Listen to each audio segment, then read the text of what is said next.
Selamat pagi dan salam sejahtera saya ucapkan kepada Doktor. Nama saya Wena Ivena Ana Sempia, nombor matrik D202011120033. Tajuk saya adalah berkaitan dengan ikatan dan simpulan. Okey, hasil pembelajaran yang dapat penonton dapati ataupun perolehi daripada video ini adalah yang pertama, menjelaskan maksud ikatan dan simpulan dalam aktiviti perkhemahan.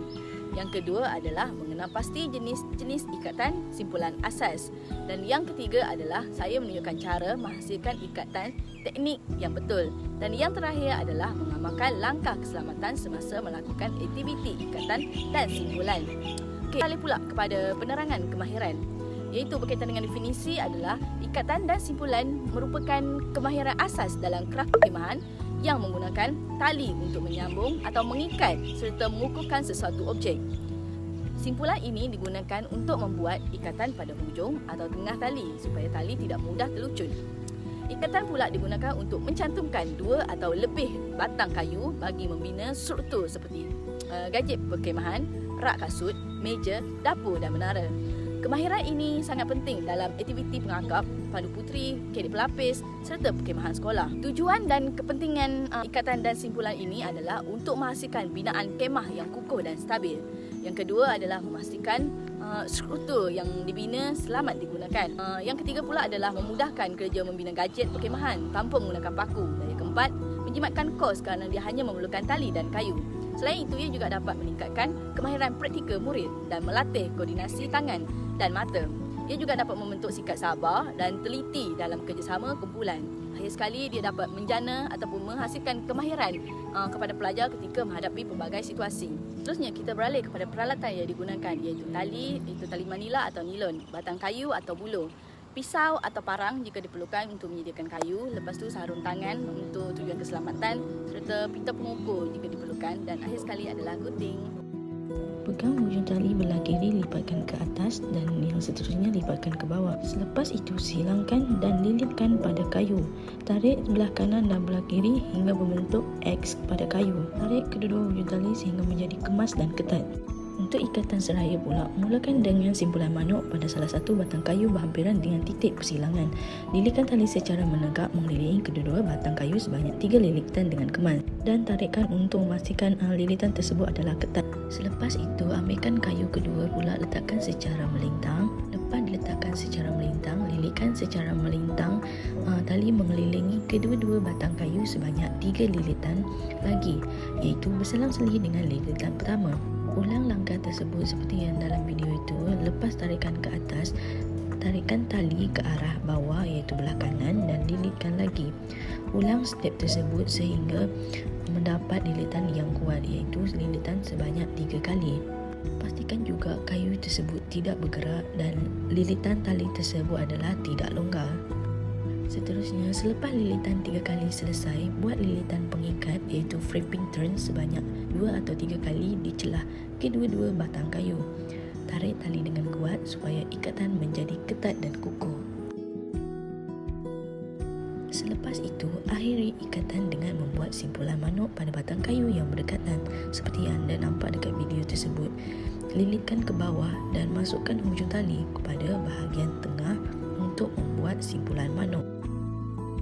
Selepas itu, tarikkan hujung tali tersebut sehingga membentuk simpulan X bagi memastikan ikatan adalah ketat. Seterusnya, kita beralih kepada ikatan serong. Buat simpulan manuk pada kayu pertama, iaitu seperti yang anda dapat lihat dalam video tersebut, sehingga ikatan tersebut membentuk X. Letakkan 2 batang kayu dalam kedudukan bersilang secara serong. Buat 3 lilitan pertama mengelilingi kedua-dua batang kayu mengikut satu arah diagonal sambil menarik tali dengan kemas, iaitu tarik ke sebelah kiri dan ulang balik lilitan tersebut sehingga menghasilkan 3 lilitan. Pastikan juga lilitan serong tersebut adalah kemas dan tidak longgar. Selepas membuat 3 lilitan pertama ke sebelah kiri, seterusnya ulang balik lilitan tersebut tetapi tukar arah lilitan serong tersebut kepada belah kanan sehingga ia membentuk X. Lilitkan sebanyak 3 kali juga untuk menghasilkan lilitan serong iaitu lebih ketat dan tidak longgar. Selepas itu, buat 2 hingga 3 lilitan pengikat iaitu free pintons di celah persilangan kayu kedua-dua batang kayu. Tarik tali dengan kuat untuk mengetatkan keseluruhan ikatan, iaitu tarik balik ke bawah dan pusing balik ke atas. Akhiri ikatan dengan membuat simpulan manuk pada batang kayu yang berdekatan, seperti pusing ke bawah dan tarik ke atas dan masukkan hujung tali ke bahagian tengah untuk menghasilkan simpulan manuk berbentuk X. Peresa kekuatan ikatan dan pastikan kedua-dua batang kayu tidak bergerak ataupun longgar. Seterusnya, ikatan pengair. Ambil hujung tali pertama dan lilitkan pada tali yang kedua sebanyak sekali sehingga membentuk simpulan. Selepas itu, ambil juga hujung tali di belah kiri serta masukkan ke bahagian tengah sehingga menjadi satu bentuk simpulan. Selepas itu, tarik kedua-dua tali utama sehingga kedua-dua simpulan bertemu dan menjadi ketat. Periksa simpulan untuk memastikan kedua-dua tali bercantum dengan lebih kukuh. Dan seterusnya, kita beralih kepada ikatan buku sila. Pegang satu hujung tali di tangan kiri dan satu hujung lagi di tangan kanan. Silangkan tali kanan di atas tali kiri, kemudian masukkan ke bawah dan tarik sehingga menjadi simpulan yang ketat dan kemas. Seterusnya kita beralih kepada aspek keselamatan, iaitu yang berkaitan dengan risiko. Jika ikatan dilakukan secara tidak betul, terdapat beberapa masalah seperti struktur boleh runtuh, tiang pula boleh tumbang, manakala kayu pula boleh tercabut. Tali sudah semestinya boleh putus dan berlaku kecederaan kepada pengguna. Langkah pencegahan untuk mengatasi masalah ini sudah semestinya gunakan tali yang masih baik atau periksa semua ikatan sebelum digunakan. Pastikan kawasan kerja tersebut adalah selamat. Gunakan sarung tangan jika perlu dan jangan berdiri di bawah struktur yang belum siap. Yang paling penting, pastikan setiap ahli kumpulan memahami teknik ikatan. SOP keselamatan yang perlu dijalankan adalah kena ikut arahan guru atau jurulatih. Gunakan peralatan dengan betul dan simpan pisau atau gunting selepas digunakan. Elakkan bergurau semasa membina struktur. Pastikan kawasan bersih selepas aktiviti dan yang terakhir adalah lakukan pemeriksaan akhir sebelum menggunakan binaan. Okey, rumusan yang saya dapat daripada ini adalah ikatan dan simpulan dia merupakan kemahiran asas dalam perkhidmatan. Terdapat pelbagai jenis ikatan seperti ikatan serong, ikatan seraya, simpul manuk, buku sila dan simpulan hidup merupakan simpulan asas yang perlu dikuasai oleh setiap individu atau pelajar. Teknik yang betul sudah semestinya menghasilkan binaan yang kukuh dan selamat. Dari aspek keselamatan perlu sentiasa diutamakan semasa menjalankan aktiviti.